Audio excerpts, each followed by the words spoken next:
আমার এই বোর্ডটা দিন দিন শুকাচ্ছে কেন কিছু বুঝতেই পারছি না। সঙ্গে কয়েকটা খাসি আছে, একসঙ্গে 3টে খাসি আছে, একটা বোর্ড আছে। অনেকটা শুকিয়ে গেছে শরীরটা।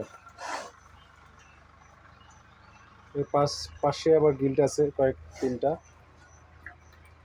এদের মা করব ভবিষ্যতে। এরা পাশের চেম্বারেই থাকে।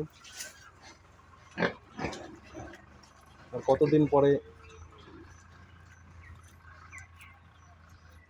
হেঁটে আসতে পারে বা ক্রস করানো যাবে একটু প্লিজ একটু বলে দেবেন। এই বোর্ডটাকে নিয়েই বেশি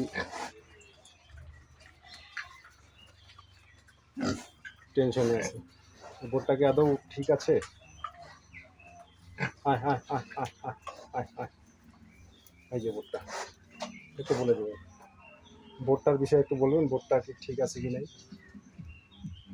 ঠিক আছে।